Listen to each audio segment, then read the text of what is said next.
بسم الله الرحمن الرحيم. السلام عليكم ورحمة الله وبركاته.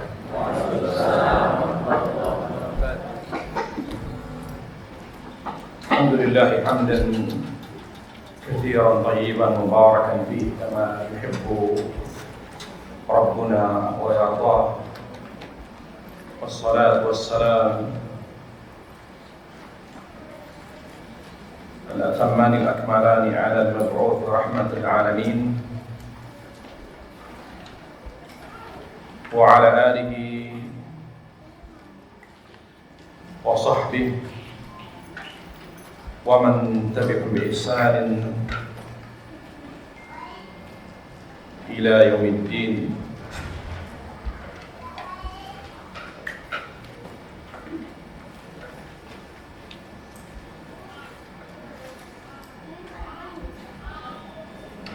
Amma ba'd. Para jemaah sekalian yang dimuliakan Allah Subhanahu wa taala, puja dan puji syukur kita selalu panjatkan kepada Allah Subhanahu wa taala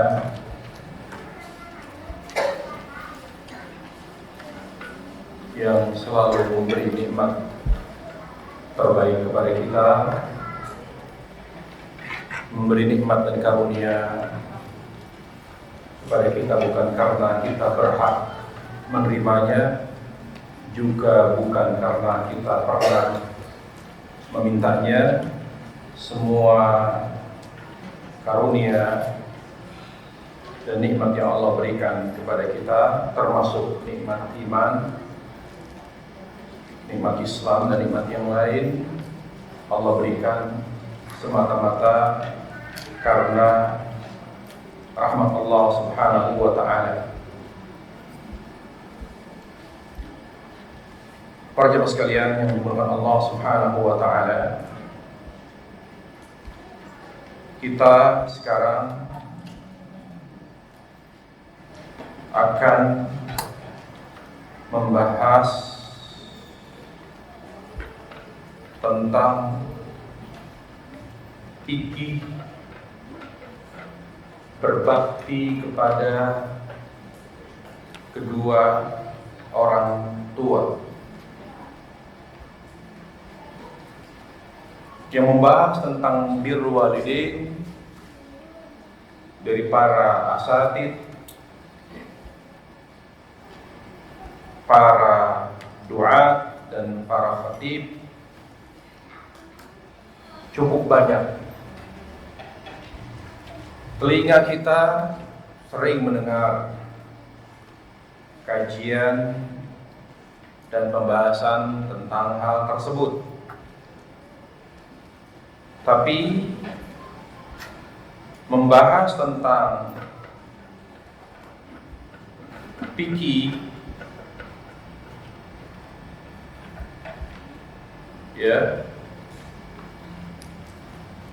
membahas tentang fikih birrul walidain sangat jarang. Padahal sangat atau perlu untuk dibahas agar tidak terjadi kebingungan dan menimbulkan banyak persoalan.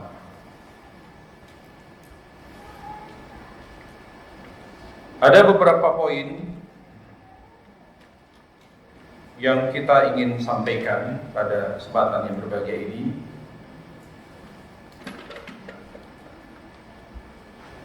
Yang pertama,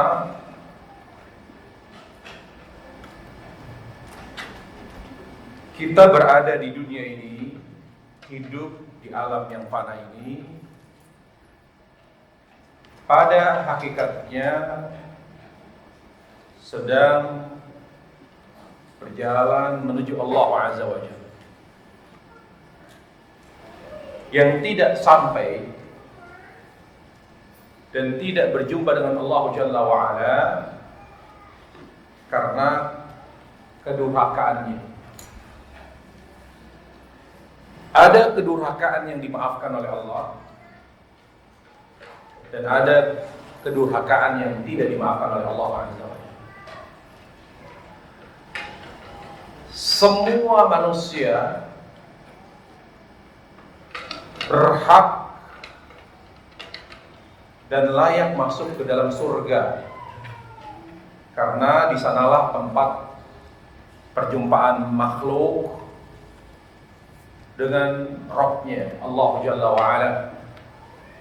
Banyak ayat Al-Quran Al-Karim dan juga hadis Rasulullah SAW yang menetapkan, dikuatkan oleh ijma' para ulama, bahwa perjumpaan manusia dengan Allah hanya terjadi di surga. Makanya misalnya walaupun sebagian ulama yang keliru dalam memahami ayat, beberapa ayat dikritik dan dibantah oleh ulama lain, para mufassir lain, seperti adanya kekeliruan dari Imam Zamakhsyari dalam tafsirnya Al-Kasyaf ketika dia memahami ayat lilladzina ahsanul husna wa ziyadah, kemudian juga dengan Allah Subhanahu wa taala wujuhu yawma idin nadhirah ila rabbiha nadhirah.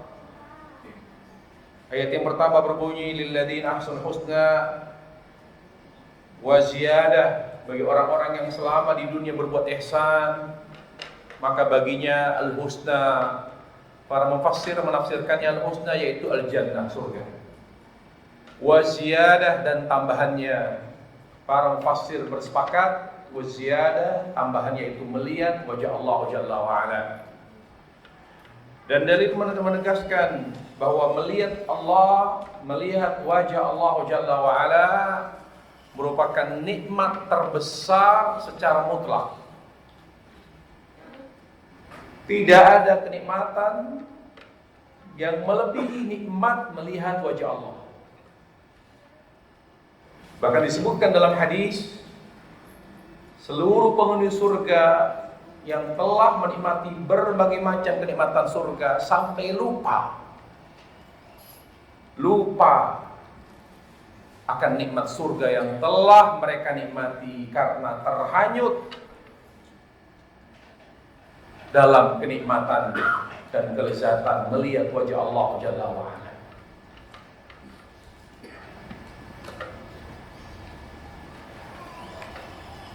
Jadi yang tidak sampai ke surga ada dua: yang tidak bertemu Allah.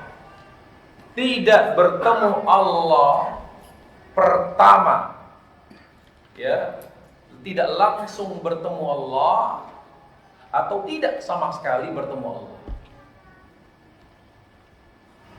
Yang bertemu Allah langsung, yang itu yang disebut oleh Nabi alaihissalam, sab'una alf yadkhul jannah bighairi hisab wal adab, yaitu 70.000 orang yang masuk ke dalam surga langsung tanpa melalui hisab dan tanpa mampir terlebih dahulu ke neraka, dia langsung ke surga. Dan jelaskan dalam hadis yang lain, 70.000 itu ternyata tidak letterlock 70.000, ternyata persatuan dikali 70.000 lagi. Artinya kesempatan itu masih terbuka bagi kita. Kalau ya apabila diartikan 70.000, bilangan 70.000 hanya segitu saja, tidak ada tambahan lagi kuotanya, maka kita tidak dapat mendapatkan kesempatan itu. Karena sahabat saja di Hajjatul Wada, jumlah mereka, kata Ibnu Hajar Al-Asqalani dalam kitab Al-Isabah, lebih dari 120.000 orang. Ya. Sementara mereka yang mampir karena kedurhakaan mereka, karena dosa dan maksiat mereka yang tidak Allah ampuni,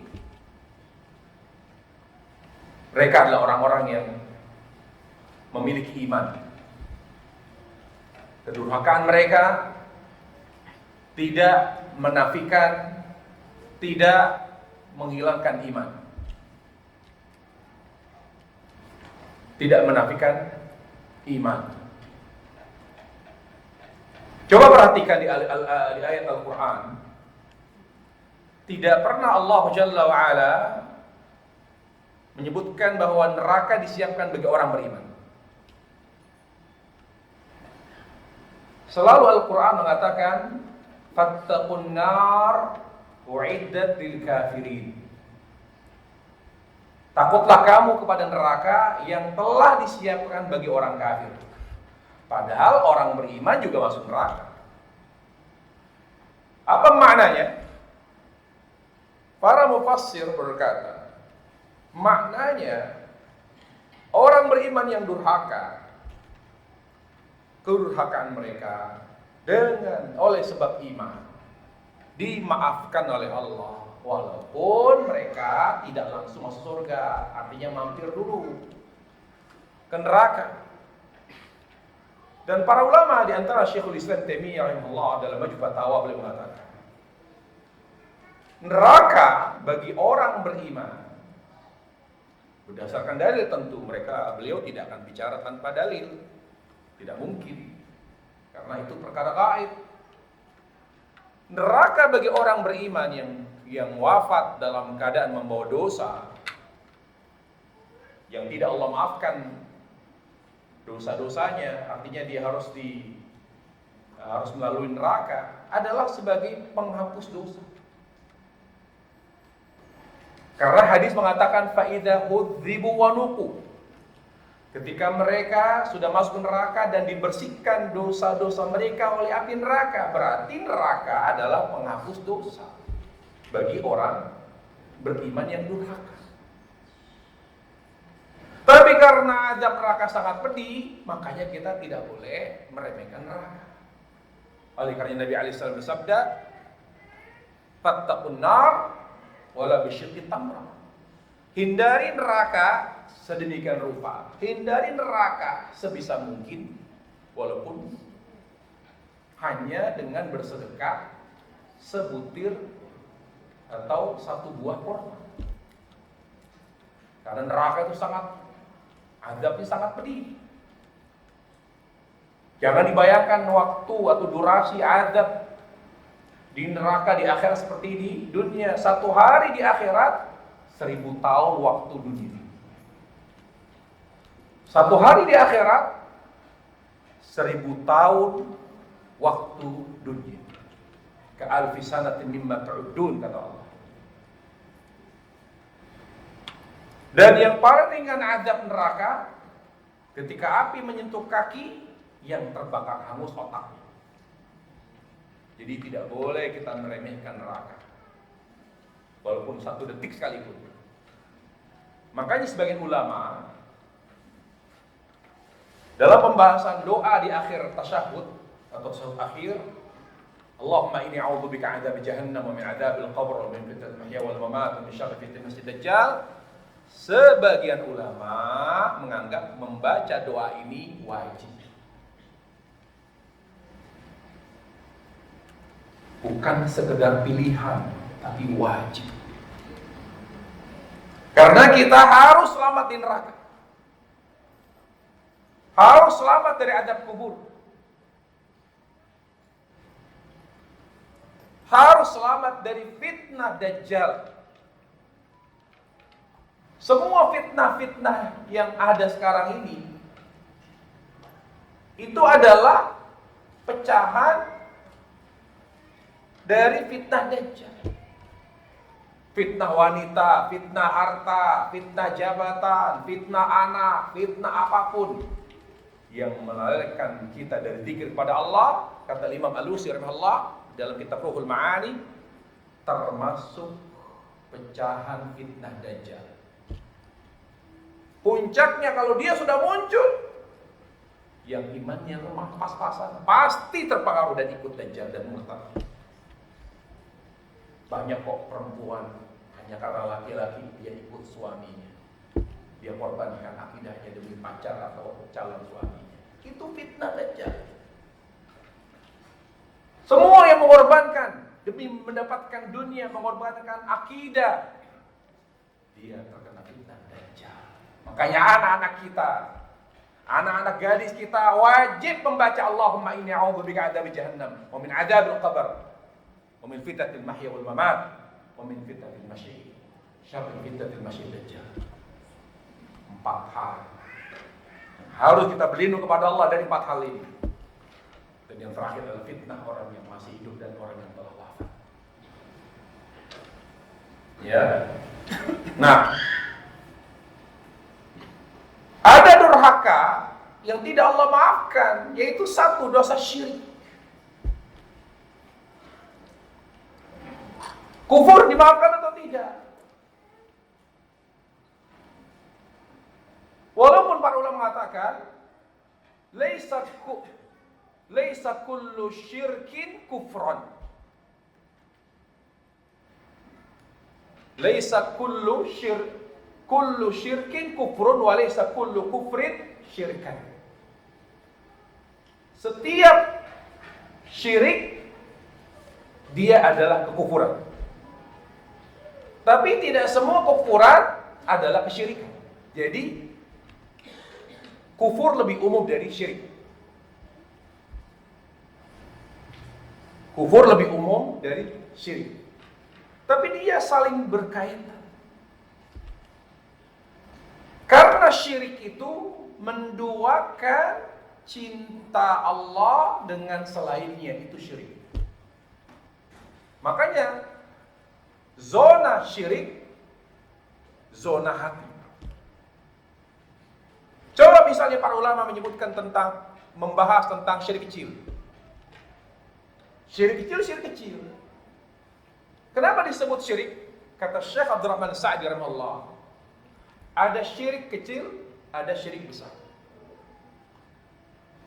Kenapa dikatakan syirik kecil? Dia sebatas ucapan atau hal-hal yang lama-kelamaan akan merembet ke hati. Nah, mengantisipasinya makanya disebut syirik kecil, seperti bersumpah dengan selain nama Allah, riya, sum'ah. Dia tidak termasuk syirik besar.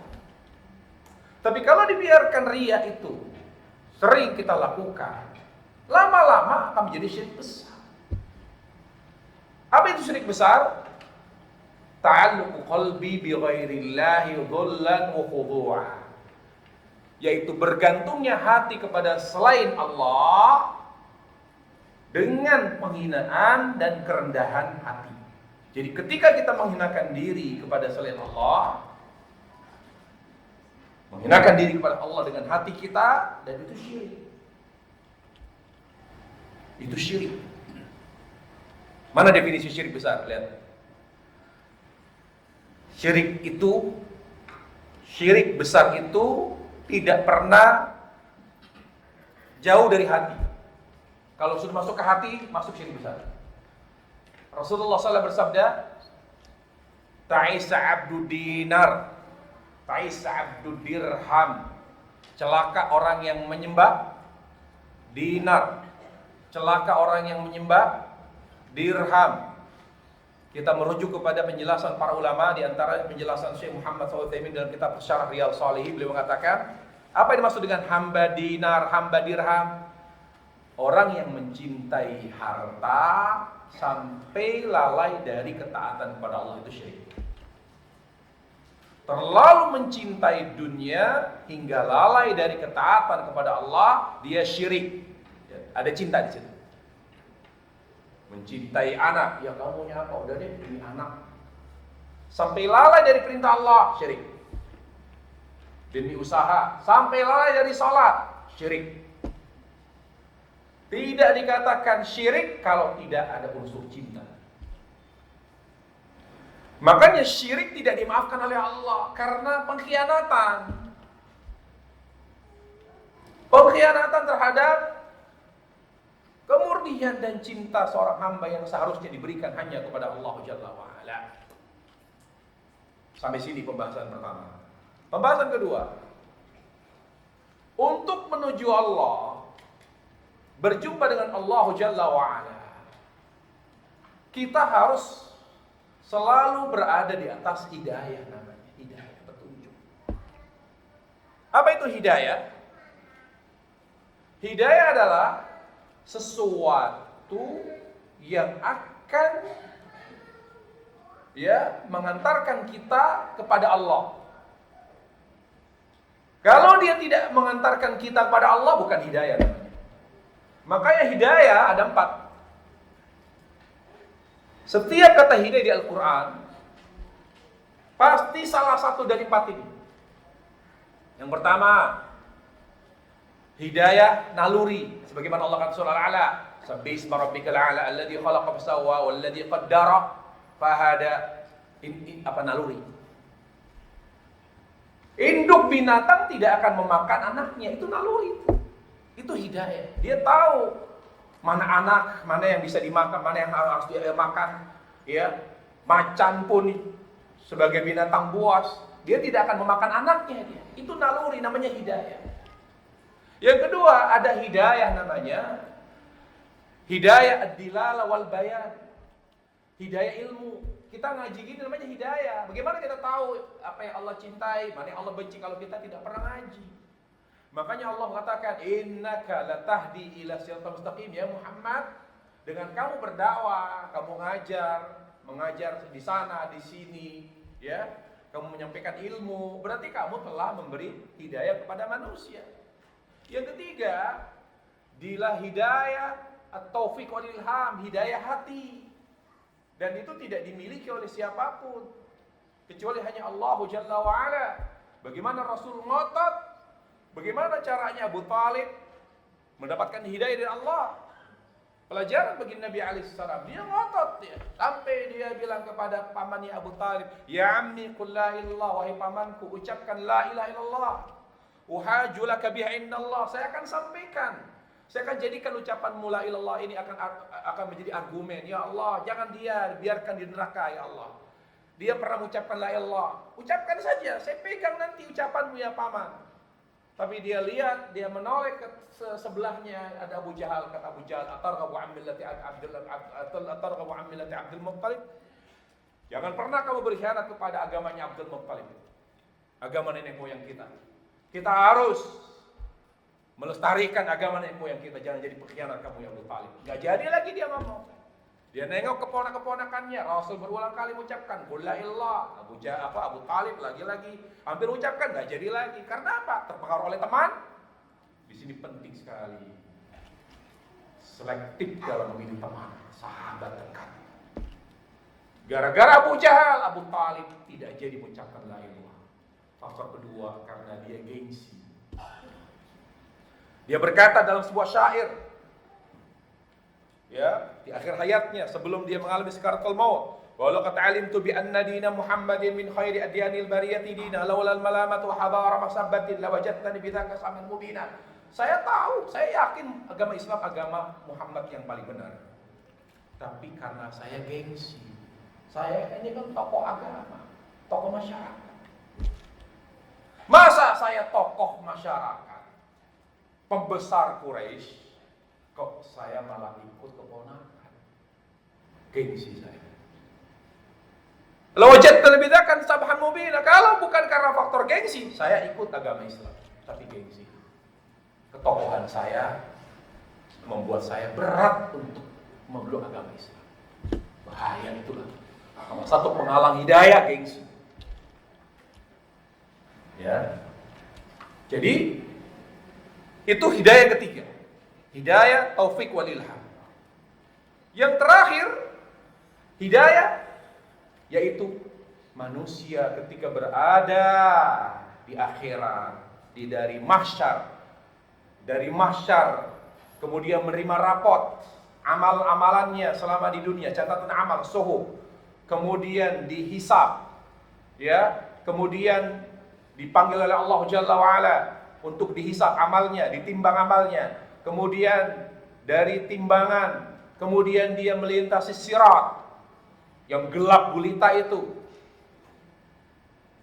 Bagaimana dia bisa tahu ini jalan menuju surga? Sementara suasana di atas sirat gelap gulita. Yang menerangi dia untuk bisa tahu ini sirat hanya amalannya. Semakin kuat amalannya di dunia, semakin banyak amal solehnya, semakin besar cahaya yang meneranginya. Apa yang membuat dia sampai ke surga? Hidayah. Makanya ketika seorang sudah berhasil masuk ke dalam surga, apa ucapan dia? Alhamdulillahilladzi hadana lihada. Itu ucapan penghuni surga.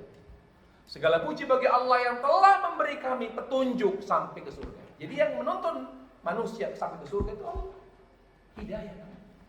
Jadi dari sini para ulama ketika membahas tentang nama Allah Al-Hadi, Ibnu Qayyim punya kitab Asmaul Husna, Syekh Abdul Razak Abbad punya kitab Asmaul Husna, dan para ulama lain juga, ya. Dan insyaallah kalau tidak ada halangan, saya ada rencana juga menulis buku, menyusun buku tentang Asmaul Husna. Bahwa hidayah itu sesuatu yang mengantarkan manusia kepada Allah.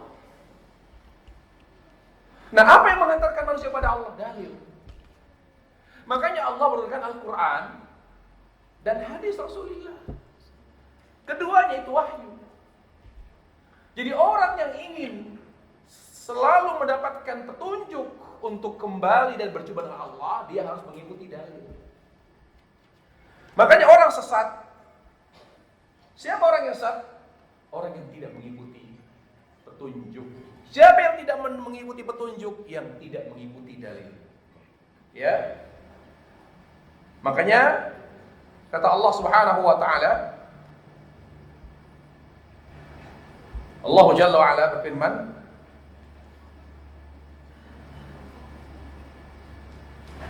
"Wa in ihtadaitu fabima yuha ilai."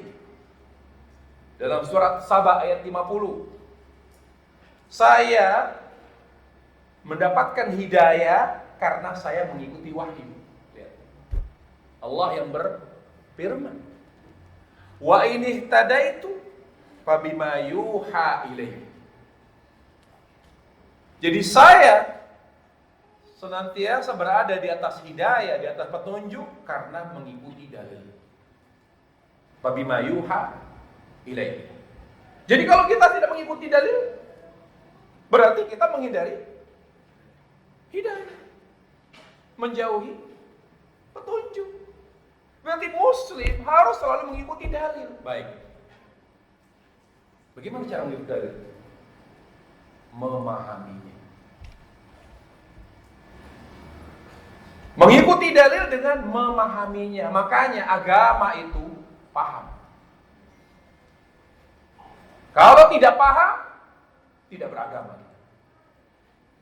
Karena Islam bukan dogma, Islam bukan doktrin. Islam itu paham. Makanya Rasulullah SAW bersabda, "May yuridillahu bi khaira yufaqihu fid din." Seorang hamba yang akan Allah anugerahkan kebaikan yang sangat besar kepadanya, maka Allah akan menjadikannya menjadi seorang yang paham akan ajaran agama. Jadi siapa orang yang faqih? Siapa orang alim? Yang paham. Bukan hafal. Hafal itu bonus. Makanya tidak tercela orang yang tidak hafal Quran. Pada zamannya ya, di zaman sahabat ketika ada yang tidak hafal Quran tercela dia. Di zaman tabi'in tidak hafal Quran tercela dia. Di zaman sekarang hafal Quran disebut hafid. Padahal tidak layak disebut hafid. Hafid itu bukan hanya hafal Quran, tapi imam al-hafid. Kenapa? Saking begitu jarangnya kaum muslimin yang hafal Quran, sampai baru hafal Quran disebut al-hafid. Padahal hafid di zaman dahulu bukan hanya hafal Quran, hafal Sahih Bukhari, hafal Sahih Muslim, hafal Sunan Abi Dawud, hafal Sunan Tirmidzi, hafal Sunan Ibnu Majah, hafal Sunan Nasa'i, Kutubus Sittah dihafal, baru disebut hafid. Siapa imamnya? Al-Hafidh Abdurrahman. Padahal itu hafal Quran. Itu pun satu riwayat, qiraatnya Hafiz bin Asim.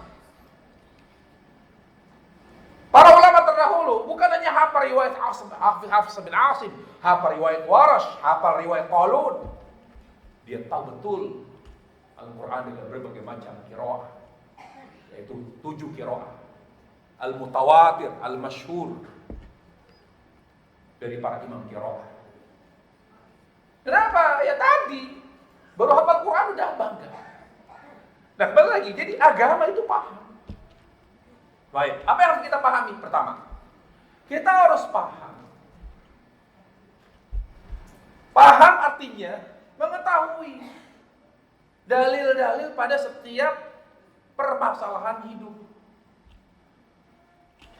Aspek kehidupan, masalah-masalah macam-macam. Ada akidah, berarti dalilnya apa nih? Iman kepada Allah, iman pada malaikat, iman pada Rasul, iman pada kitab, iman pada Rasul pada hari akhir, iman pada takdir, dalilnya ini. Ada bab muamalah atau ibadah dulu. Apa akidah, apa dalilnya? Tentang salat, tentang tohara, tentang zakat, tentang puasa, dalilnya. Oh paham, oh dalilnya ini, paham. Tentang muamalah, dalilnya jual beli apa? Halallah bai' wa harrama riba. Dalilnya apa lagi tentang rumah tangga, dalilnya apa lagi tentang ini, tentang itu semua. Oh tahu, oh ini tentang waris, tentang wasiat, tentang ini semua. Oh paham, oh ini dalilnya ini. Paham dalil dulu. Baru sampai sini banyak yang gugur, tereliminasi. Berantakan nggak tahu. Pakai dalil ini, pakai dalil ini. Khotib aja salah dalil. Tapi karena nggak ada yang khutbah, ya dia khutbah. Seringkali khatib menyebutkan dalil bukan pada tempatnya. Makanya Syekhul Islam Taimiyah rahimahullah berkata, orang itu sesat karena 2 sebab. Orang itu sesat karena 2 sebab. Yang pertama, menggunakan dalil yang tidak semestinya. Ayastadilla bi ghairi dalil. Dia pakai dalil tapi bukan itu dalilnya. Pada masalah yang dia sampaikan, dia pakai dalil tapi bukan itu dalilnya. Salah pakai dalil. Yang kedua, ayafhamahu ala wa ala ghairi wajhi sahih. Dia memahami dalil tapi salah paham. Dalilnya benar tapi salah paham. Dan yang kedua, jadi paham dalil. Oh, paham nih. Dalilnya di akidah ini, dalilnya masalah iman ini, dalilnya masalah ibadah salat ini, dalilnya masalah muamalah ini, dalilnya masalah rumah tangga ini, dalilnya tentang mendidik anak ini, oh dalilnya ini. Yang kedua, memahami dilalah. Fahmud dilalah, memahami petunjuk dalil. Memahami petunjuk dalil ini maunya apa sih? Itu namanya dilalah. Apa yang Allah inginkan dari ayat ini? Apa yang Rasulullah inginkan dari hadis ini? Nah, untuk membantu kita memahami dalil, kita harus merujuk kepada pemahaman sahabat Rasulullah. Karena mereka bi'annahum syahadut tanzil, karena mereka menyaksikan langsung turunnya wahyu. Kita harus menggunakan pemahaman sahabat dan ijma' mereka dalam memahami ayat dan hadis Rasulullah sallallahu alaihi wasallam. Ini ya, baik. Sampai sini pahamin. Ini panjang ini kajiannya, bisa sampai subuh lagi. Gimana? Siap? Sampai sini materinya menarik atau kurang? Kurang ya? Kurang menarik, tambah bagaimana? Kalau masih ada yang ngantuk berarti kita cukupkan sampai sini materi. Baik. Sampai sini ya, jadi paham dalil. Mana dalil untuk masalah ini, mana dalil untuk masalah itu. Kemudian petunjuknya, memahami petunjuk dalil. Memahami petunjuk dalil. Baik, sekarang kita bahas secara spesifik tentang berbakti kepada orang tua. Ini kita tarik khusus. Waktu ini kita bahas tentang berbakti kepada orang tua. Fikih birrul walidain. Fikih berbakti kepada orang tua.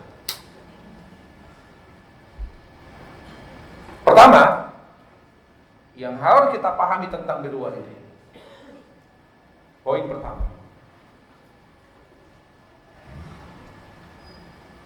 bahwa berbakti kepada kedua orang tua adalah ibadah. Ibadah kepada Allah Jalla wa'ala. Atau sebelum itu adalah bahwa ibadah itu segala hal yang dicintai Allah. Segala hal yang dicintai Allah. Baik yang sangat dicintai maupun yang sekedar dicintai. Itu ibadah. Apa ibadah? Segala hal yang dicintai Allah. Baik yang sangat dicintai yang disebut dengan wajib, maupun yang sekedar dicintai yang disebut dengan sunnah. Makanya kalau kita kembali pada definisi wajib, apa wajib? Ma talaba syari'u talaban jaziman. Apa yang diminta oleh syariat itu Allah, al-musyarri' wallah, pembuat syariat Allah, yang diminta dengan paksa. Kenapa Allah memaksa kita untuk sholat? Karena Allah sangat cinta sholat. Kenapa Allah memaksa kita untuk puasa Ramadan? Karena Allah sangat cinta Ramadan, puasa Ramadan. Kenapa Allah Jalla wa'ala memaksa kita untuk zakat bagi yang wajib zakat? Karena Allah mencintai zakat. Bukan karena Allah membutuhkan semua itu. Karena Allah sangat cinta. Kalau kamu laksanakan apa yang aku cintai, aku kasih kamu pahala besar. Makanya tidak ada yang lebih mendekatkan diri kita kepada Allah melebihi ibadah wajib. Karena ibadah wajib sangat Allah cintai. Sehingga jangan pernah kita terlalu semangat dalam beribadah sunnah melebihi semangat kita dalam melaksanakan ibadah wajib. Keliru. Makanya kata ulama, saya kritik kata ulama.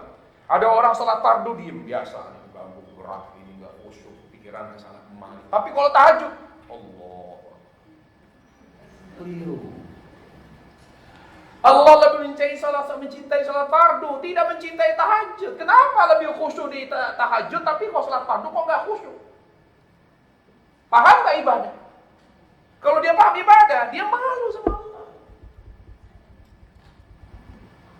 Dahulukan yang sangat Allah cintai. Ibda bima bada Allah bi. Sebagaimana bacaan Nabi pada saat kita di Safa dan Marwah. Nabda bima bada Allah bi. Mulai dari titik yang Allah cintai, itu wajib. Wa ma taqarraba ilayya 'abdi bi syai'in ahabbu ilayya mimma aftaratu 'alaihi, kata Allah dalam hadis qudsi. Tidaklah hambaku mendekatkan dirinya kepadaku yang lebih aku cintai daripada apa yang aku wajibkan atasnya. Makanya sunnah tidak Allah tanya kalau kita tidak mengerjakannya. Hisab itu datanya yang Allah tanya, bahannya apa? Hal-hal yang wajib yang Allah tanya. Kita tidak ditanya oleh Allah kalau kita tidak tahajud. Kita tidak ditanya oleh Allah kalau kita tidak mengerjakan rawatib. Kita tidak ditanya oleh Allah kalau kita tidak sedekah. Kenapa kamu tidak sedekah?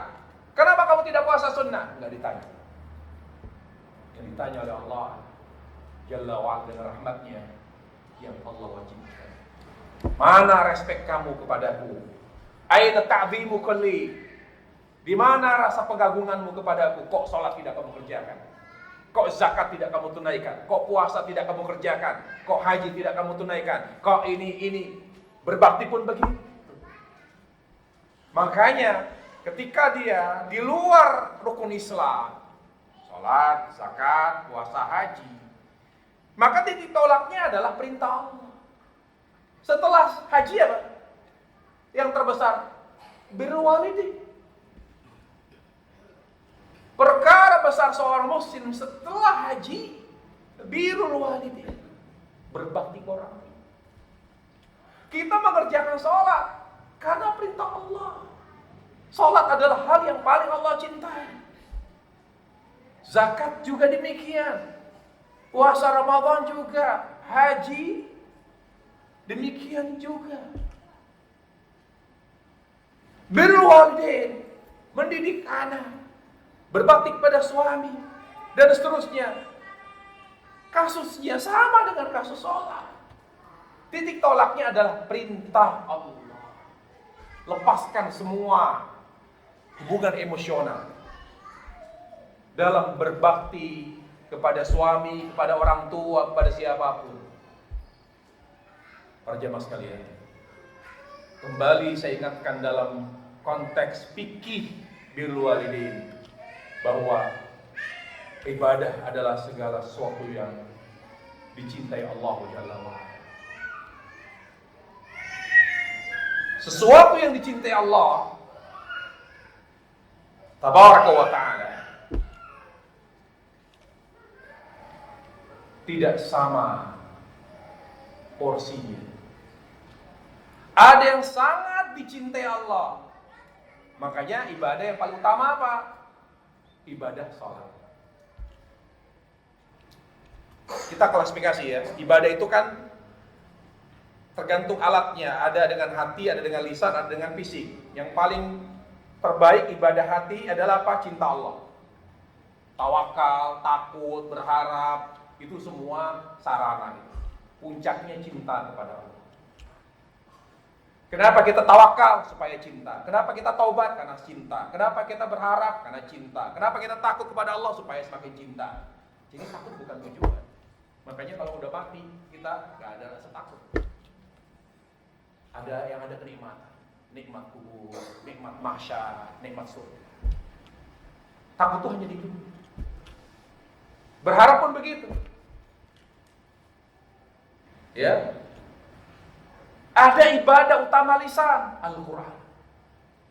Tidak benar, la ilallah lebih baik. Tasbih, takbir, tahmid, ucapan apapun tidak lebih baik daripada Al-Quran. Al-Quran adalah ibadah lisan terbaik. Salat, ibadah fisik terbaik. Dan tiga ini, cinta Allah, membaca Al-Quran dengan benar, salat, kunci kebaikan amal yang sejenis dengannya. Kunci kebaikan amal yang sejenis dengannya. Bagaimana saya hati semakin baik, tawakal pada Allah ini? Karena cinta. Bagaimana ya? Kalau saya susah memaafkan, dendam, kok saya suka? Karena Anda lebih cinta dunia, makanya dengkol, benci, dendam, ya, sombong. Semua penyakit hati sebab cinta dunia. Ustaz, kenapa ya? Kok lisan saya tidak bisa dijaga, tidak bisa dikontrol? Karena lisan kita jauh dari Al-Quran. Semua lisan yang buruk, lisan yang tajam, karena lisan itu jauh dari Al-Quran. Salat, akhlak saya kok buruk, saya suka menzalimi orang, saya suka mukul, KDRT, saya suka nendang, saya suka melotot, saya suka ini. Kenapa? Karena kita tidak menghadirkan sholat dengan benar.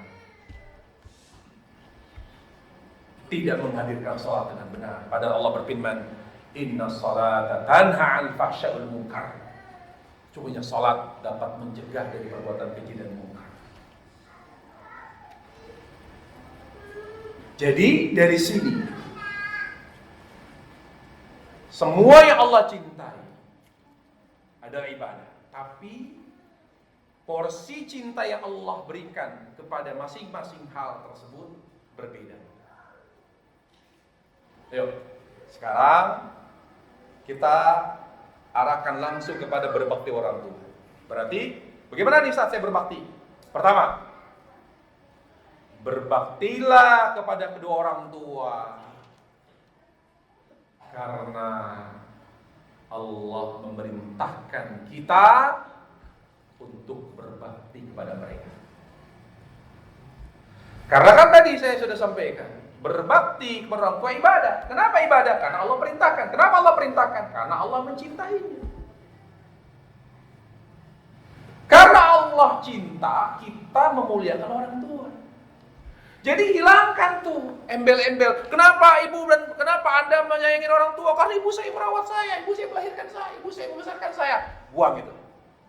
Itu bukan berbakti yang benar. Kenapa Anda menghormati bapak Anda? Kenapa Anda sayang? Sangat menghormati bapak dan ayah Anda. Ya karena ayah saya yang selama ini seorang ayah yang baik, bertanggung jawab, menafkahi saya. Buang. keliru dalam berbakti. Hormati ibu, hormati ayahmu semata-mata karena perintah Allah. Sampai sini paham? Kalau nggak paham juga, saya akhiri majelis.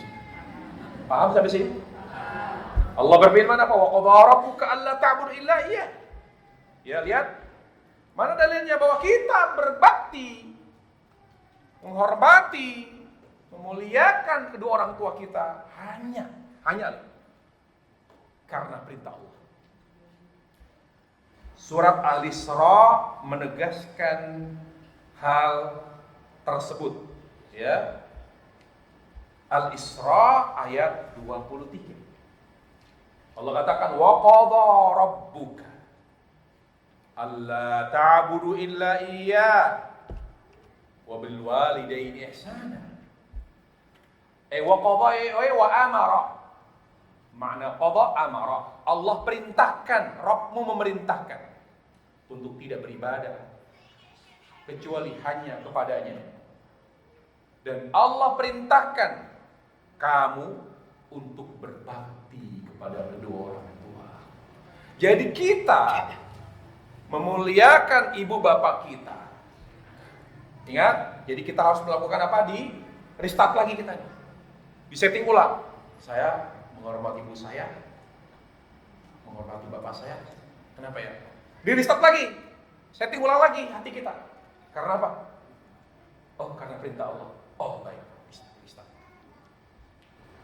Hanya karena perintah Allah. Baik. Oh, berarti saya memuliakan kedua orang tua saya karena perintah Allah.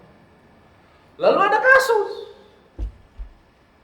kasus khusus. Karena ada hadis Rasulullah SAW, yaitu wanita yang sudah berumah tangga, maka birruha, maka ketaatannya kepada suami harus lebih diprioritaskan, harus lebih diutamakan daripada ketaatannya, kemuliaannya kepada yang diberikan kepada orang tua. Harus. Kok begitu ya? Karena ada dalil. Ayat mengatakan kamu muliakan orang tuamu karena perintahku. Tapi Allah melalui hadis Rasulullah, melalui wahyu yang Allah yang Rasul sampaikan, ya, innama hiya jannatuki aw naruk. Suamimu itu nerakamu atau surgamu. Muliakan ia semaksimal mungkin, kata Nabi SAW, karena dia adalah surgamu yang akan menentukan surga atau neraka bagimu. Kalau kamu tidak bisa, bagaimana kamu memuliakan suami? Nah, hadis ini masuk sebagai pengkhusus, khas, dalil khusus, masuk ke dalil umum. Berarti secara umum semua anak, mau laki mau perempuan, wajib memuliakan orang tua. Karena apa? Karena perintah Allah. Karena berbakti orang tua sesuatu yang Allah cintai. Dan ingat, ibadah terbaik setelah hak Allah, yang berkait hak Allah yaitu terkait dengan hak manusia, adalah berbakti orang tua. Makanya durhaka orang tua adalah dosa terbesar setelah syirik.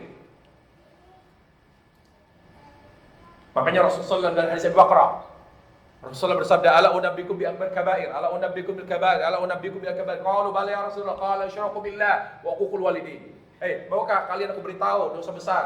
Maukah kalian aku beritahu dosa-dosa besar? Maukah kalian aku beritahu dosa-dosa besar? Kata sahabat, mau ya Rasulullah, apa saja dosa-dosa besar? Kata Rasul, syirik. Yang kedua, durhaka sama orang tua. Nabi menyebut dua, syirik dan durhaka sama orang tua. Al-isyraku billah wa uququl walidain. Hadis Abu Bakar, riwayat Bukhari.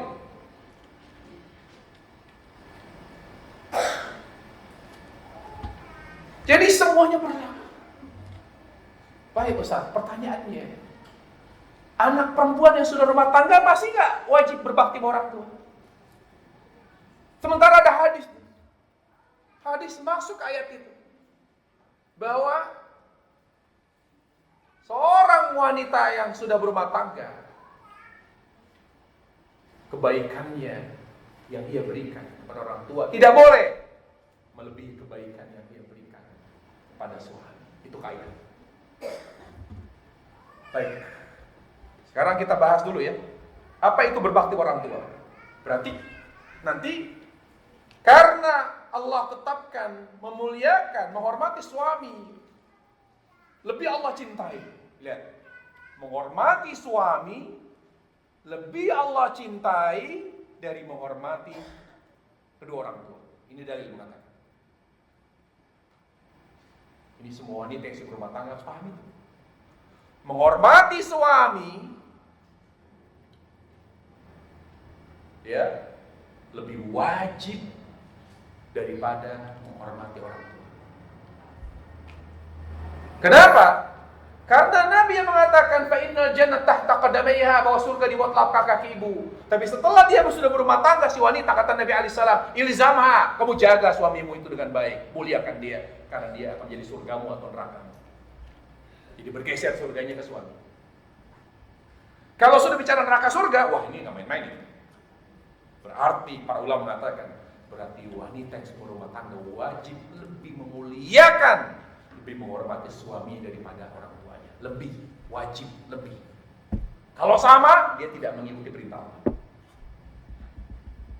Misalnya sama suami, mah kalau ambilin teh, bentar sih. Kalau dia tak boleh ngapain.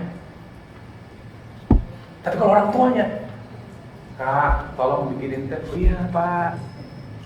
Ini. Tapi dia berjilbab Ustaz, tetap durhaka. Baik, kita ya, saya sudah mengumpulkan beberapa artikel tentang berbakti orang tua. Ya, baik. Apa itu berbakti kepada orang tua?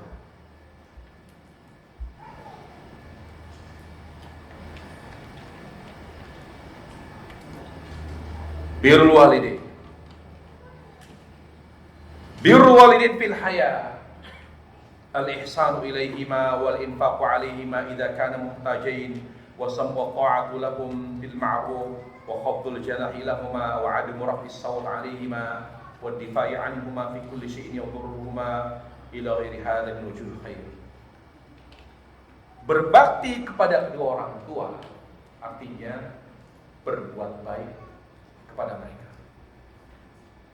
Berbuat baik kepada mereka, apapun bentuk kebaikannya.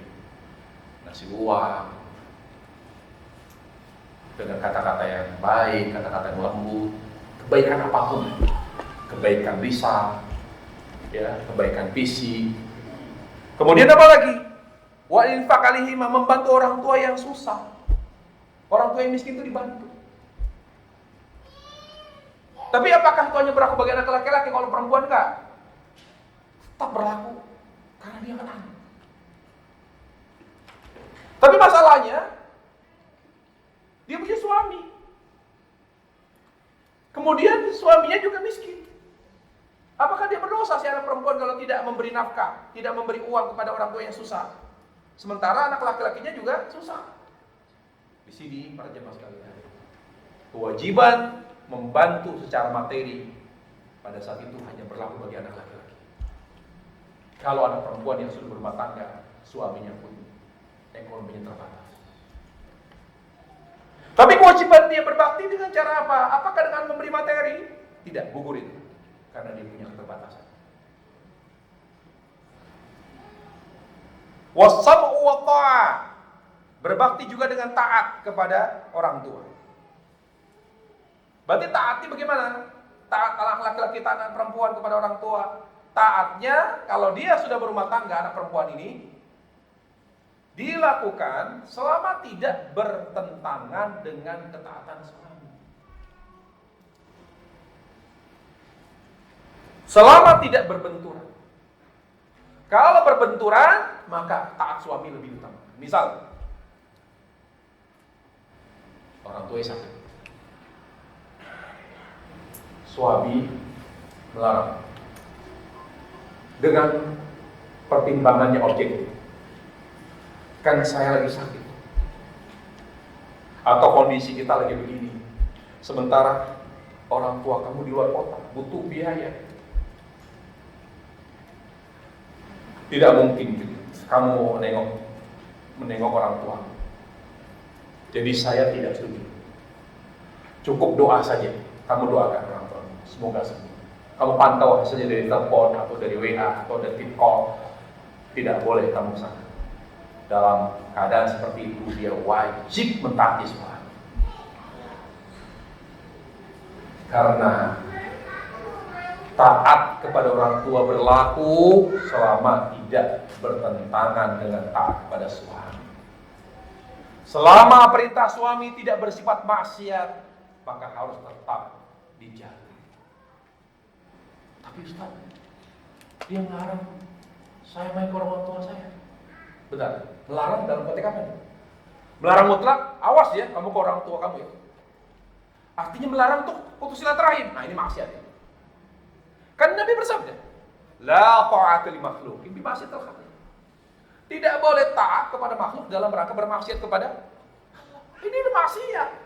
Pokoknya saya tidak mau kamu berhubungan lagi sama orang tua kamu. Awas ya. Ini maksiat. Maka kalau kita taati, berdosa. Pertama, kita coba nasihati suami. Kenapa saya harus putus silaturahim dengan orang tua? Itu kan bagaimana orang tua saya, nggak ada bekas orang tua.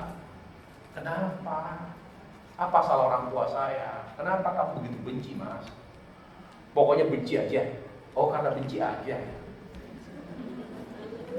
Alasannya kenapa?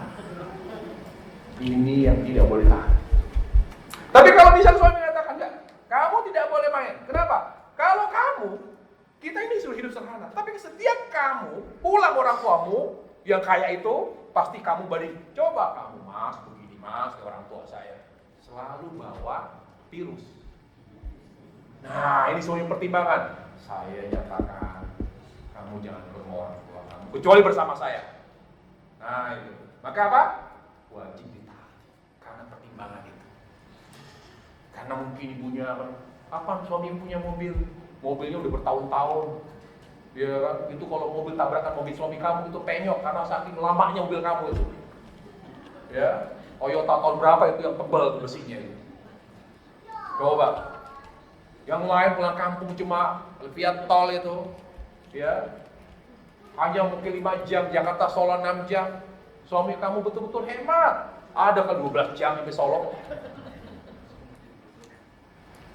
Ya, sesuai dengan durasi dulu pulang kampung ke Solo 12 jam.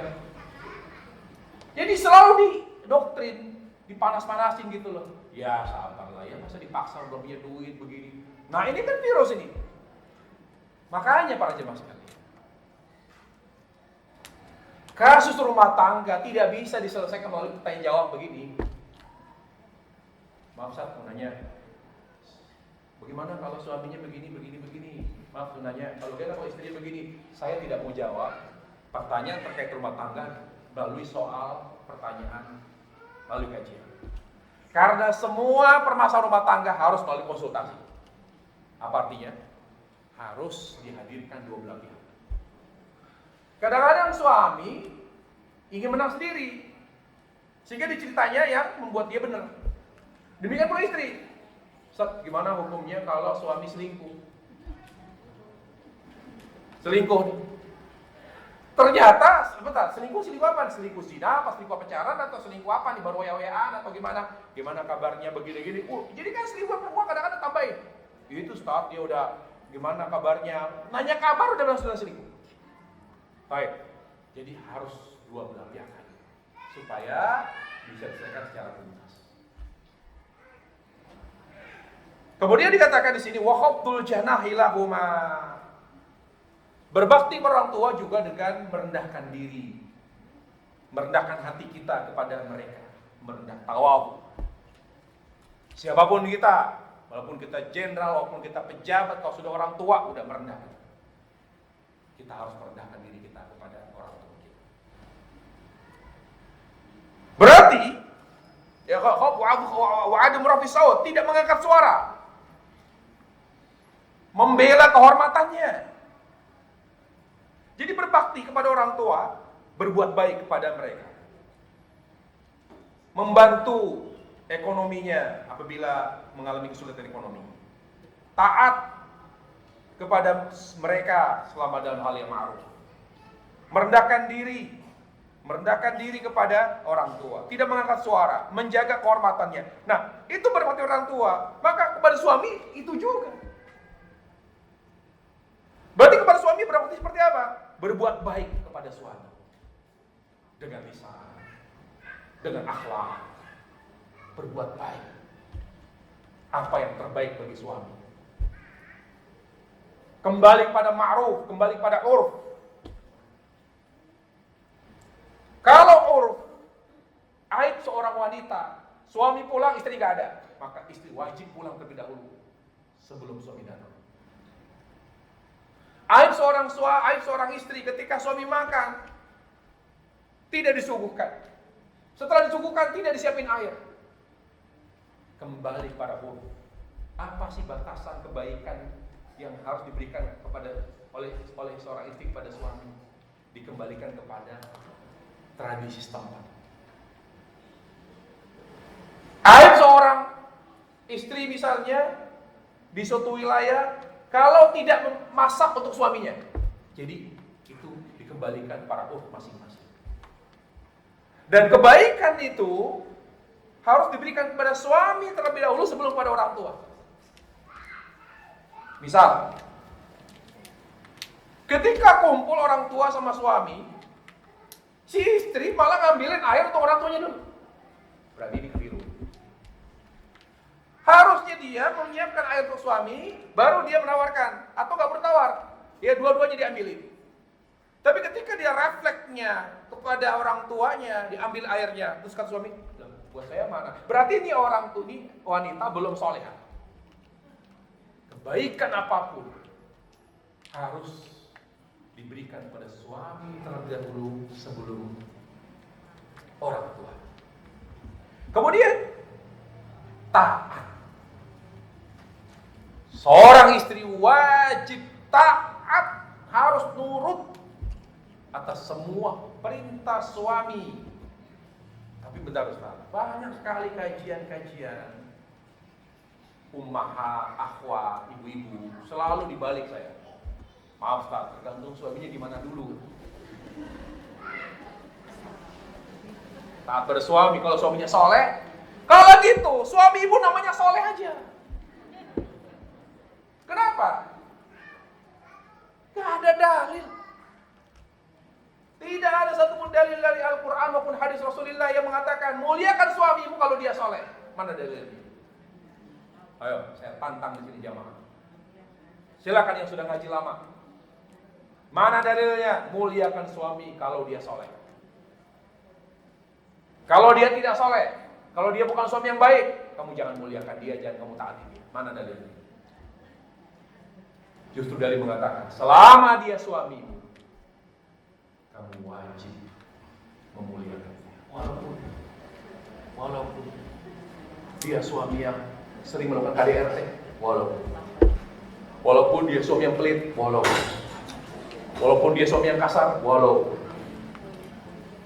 dia bukan suami yang baik, walaupun dia bukan imam yang baik, selama dia statusnya masih suami ibu wajib memuliakan dia dan mentaati perintahnya selama perintahnya tidak bersifat maksiat. Kemudian apa lagi? Ya, merendahkan diri. Ada nggak sih wanita sangat takut betul ketika suaminya marah? Langsung takut betul. Sebagaimana ketika orang tua marah kita takut betul. Kita jarang menemukan itu para jamaah. Kita jarang menemukan wanita-wanita ketika suami marah, dia sangat takut. Bahkan ketika istri melakukan kesalahan, enggak berusaha meminta ridhonya. Hadis mengatakan, ketika istri melakukan kesalahan, dia bahkan tidak bisa tidur, tidak bisa makan, tidak bisa minum pun, bahkan kalau bukan karena terpaksa dia pun enggak minum. Sampai suami ridho, sampai dia enggak bisa tidur, Sampai dia mengatakan dalam hadis, "Bang, maafkan saya, ridhoi saya ya. Kalau abang tidak ridho, saya tidak nafsu makan, saya tidak bisa tidur." Perempuan sekarang, suami datang, gak ada makanan, istri ngapain? Lagi main sama temannya. Ditelepon, dari mana? Ada di mana kamu? Lagi main. Lah, kan ini waktunya saya pulang, kamu kan tahu. Ya sebentar sih. Sabar kenapa? Salah ini, tapi sabar. Sampai di rumah cuek. Suami lapar bukan? Udah makan belum? Minimal air lah. Enggak. Sudah tidak minta maaf. Suami dongkol. Sampai mau tidur, nggak minta maaf. Padahal suami, ya Allah, hadis itu mengatakan, kalau istri berbuat salah, selama dia tidak minta maaf, bidadari di surga marah. Jangan kamu sakiti calon suami di surga. Hadis mengatakan begitu. Kalau ada suami disakiti oleh seorang istri di dunia, maka bidadari. Tapi tergantung Ustaz, suami yang mana dulu yang dicemburi oleh bidadari gitu. Selama suami disakiti oleh istrinya di dunia dan dia tidak segera minta maaf, maka bidadari surga itu marah, mengatakan jangan kamu sakiti calon suamiku di surga. Para jamaah sekalian, Allah Subhanahu wa taala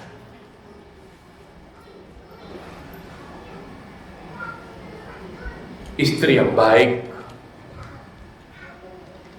istri yang berbakti adalah yang selalu menampilkan akhlak yang mulia kepada suami.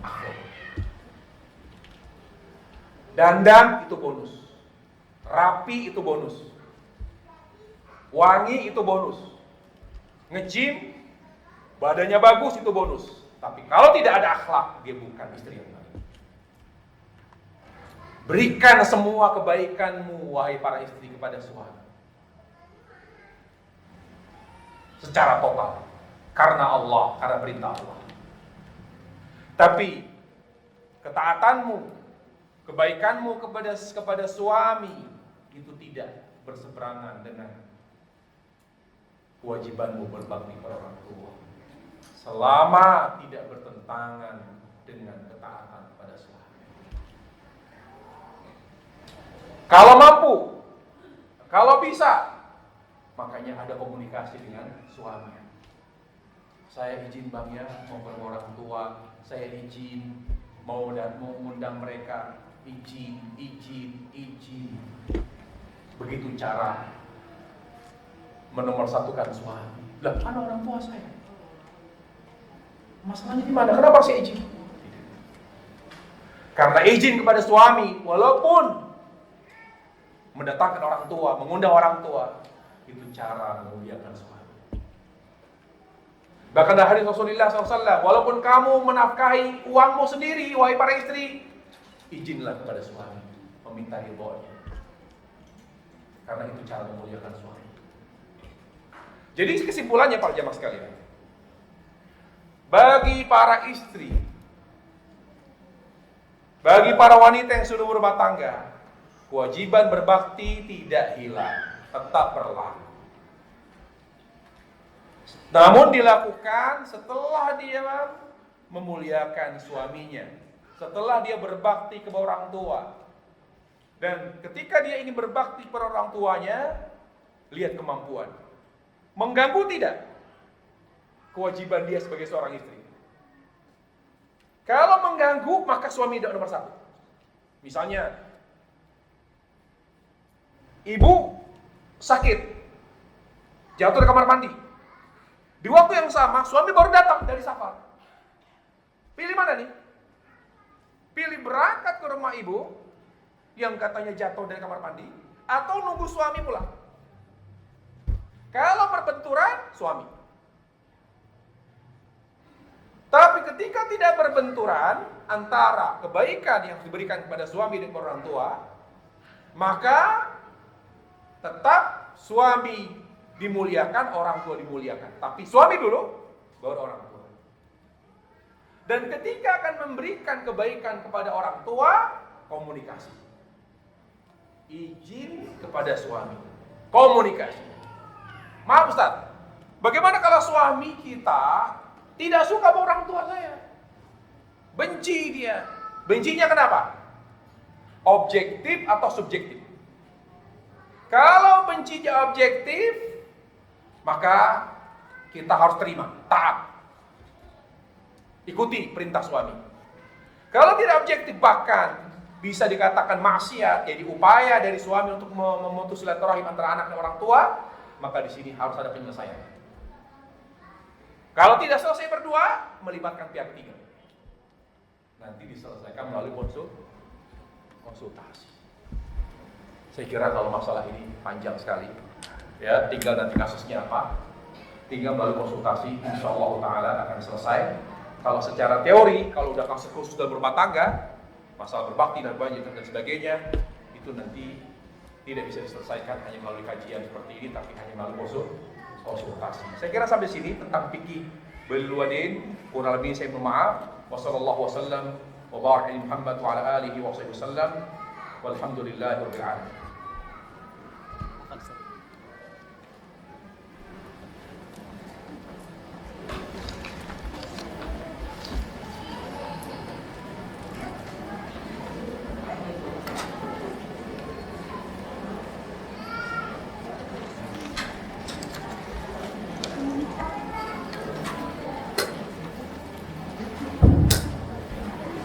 Jika suami meninggal, siapa yang bertanggung jawab untuk membantu menafkahi, membiayai sekolah dan lain-lain?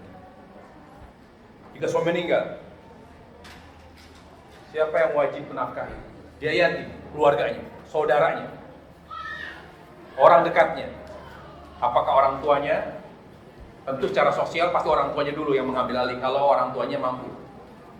Ya, wajib. Kakek neneknya. Setelah itu kakaknya, adiknya yang mampu. Kalau juga mereka tidak mampu secara personal, secara kolektif, patungan. Adiknya berapa, kakaknya berapa, harus ada, jangan sampai keponakannya terlantar.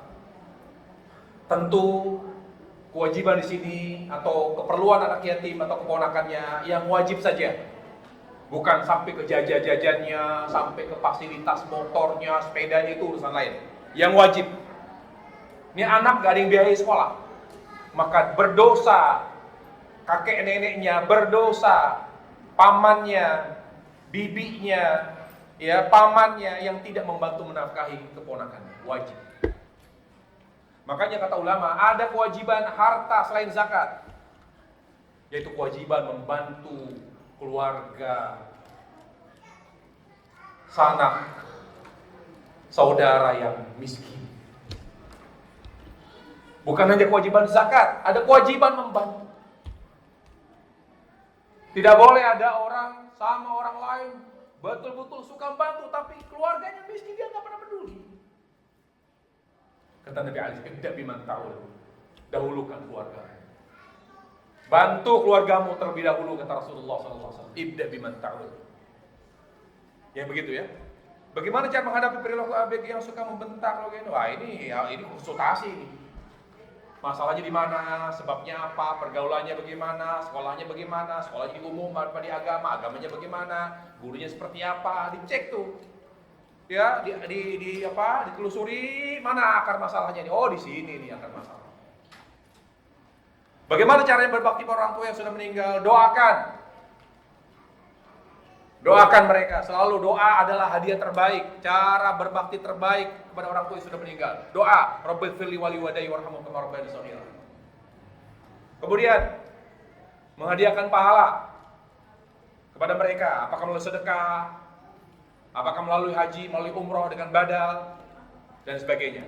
Yang ketiga, tetap menjalin hubungan silaturahim dengan keluarga mereka, dengan teman dan sahabat mereka.